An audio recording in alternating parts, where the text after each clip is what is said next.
Hi friends, myself Vayam Pudale from PUPIT Pudgaon. In last lecture we have discussed about the possible displacements, that is number of release for different types of supports. In this lecture we are going to discuss the problems that are related to the calculation of degree of kinematic indeterminacy. As discussed earlier, what is meant by degree of kinematic indeterminacy? That is nothing but the degree of freedom, or that is nothing but the number of release for a particular support. Let us see our first problem. That is, you have to determine the degree of kinematic indeterminacy for the beams by considering the axial deformation, which is represented by dk1, and by neglecting the axial deformation, that is dk2.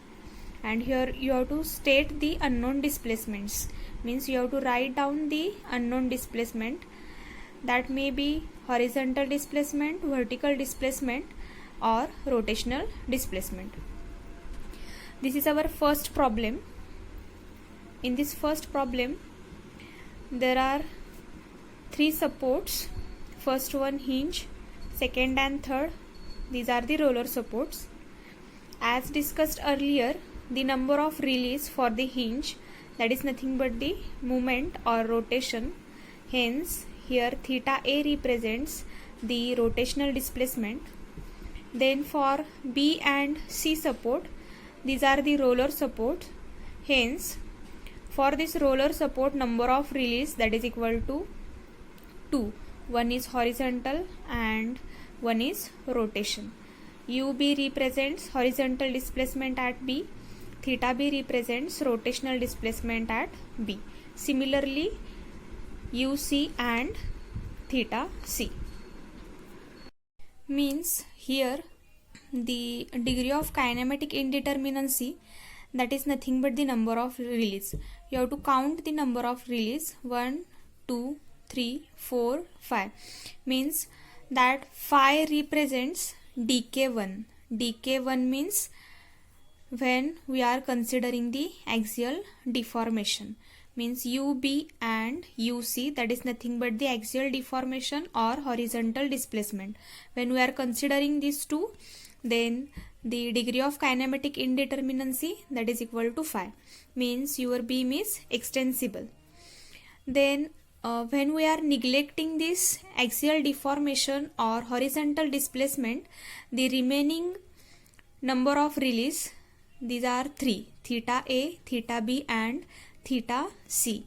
Means by neglecting the axial deformation or horizontal displacement, the degree of kinematic indeterminacy, that is equal to 3. Hence this beam is inextensible. This is about our first problem. Then here come our second problem. In this problem the supports are same, but there is a one free end, or here it is cantilever section. Again for hinge support there is a one number of release, that is rotational displacement. Then for roller support at B and C, there are 2 number of release, that is one is horizontal and again second one, that is rotational. But for particular D point here it is free end. Hence for free end we have to consider the 3 number of release, that is one is horizontal, one is vertical and third one is rotational displacement.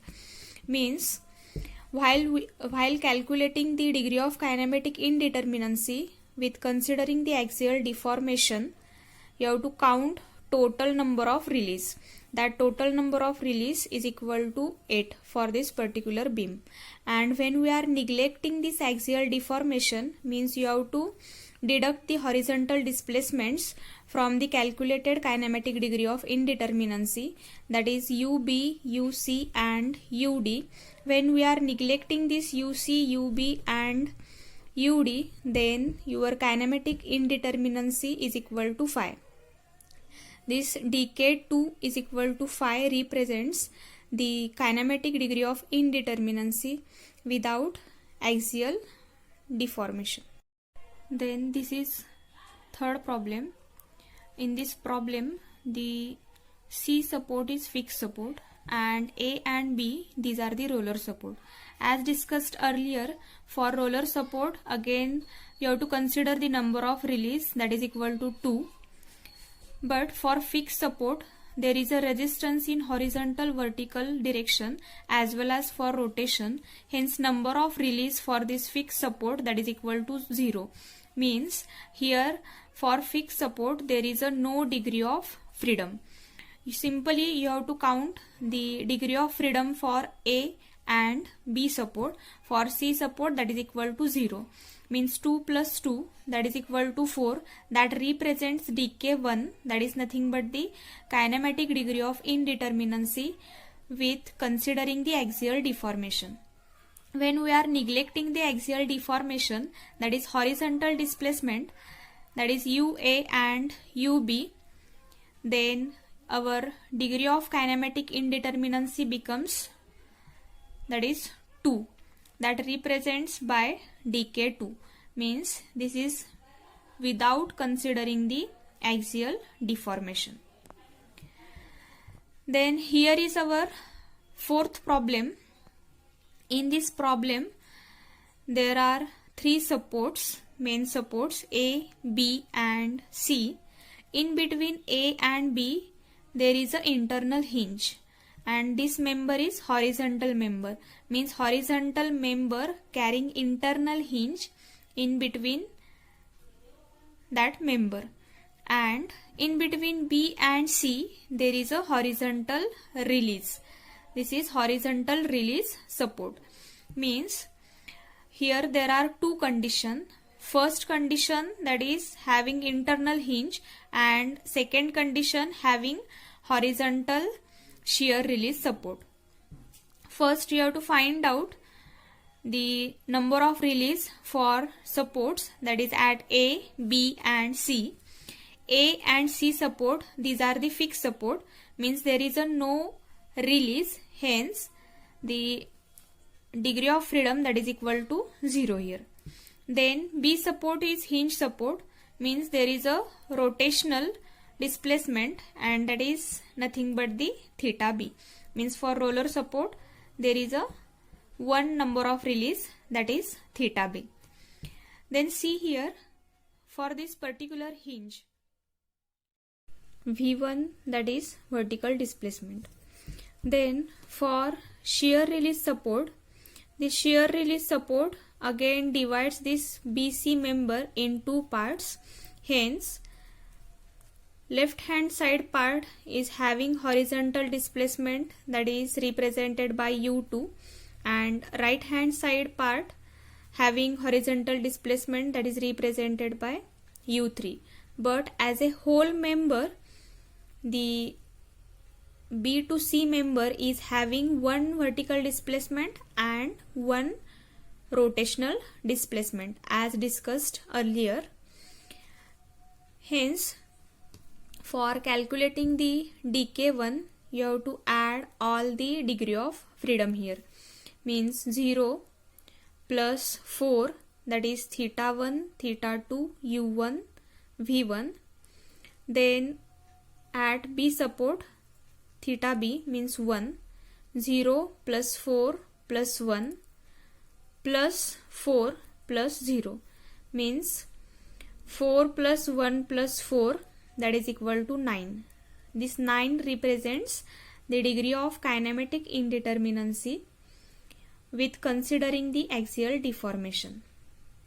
Then similarly you have to find out the dk2, that is nothing but the kinematic degree of indeterminacy without considering the axial deformation.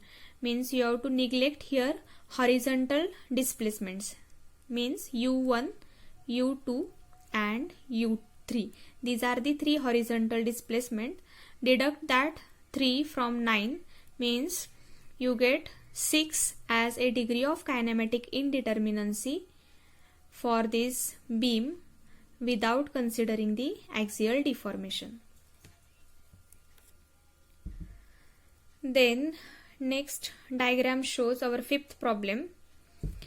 Here first support is fixed support, second it is roller support, third it is hinge support, and in between second and third support there is an internal hinge. For fixed support there is a no release, means degree of freedom is equal to 0. For roller support there are 2 degrees of freedom, one is horizontal, one is rotation, and for hinge there is a 1 displacement or degree of freedom which is rotational. But for this particular hinge, that is internal hinge, this divides this member in 2 parts. Hence due to this hinge there is a rotation, and that rotation is different for left and right hand side. Hence it is represented by theta 1 and theta 2. But as a whole member, the horizontal and vertical displacement is same. Means for this internal hinge the degree of freedom is 4. You have to add all the degree of freedom. You get the kinematic degree of indeterminacy with axial deformation, and when we are neglecting this axial deformation, that is u here and here one horizontal displacement, means you have to deduct 2 from 7. You have to deduct 2 from 7. You get 5 as a degree of kinematic indeterminacy for this beam. This completes the calculation of degree of kinematic indeterminacy for continuous beam. In next lecture we will discuss the calculation of kinematic indeterminacy for portal frame and truss. Thank you.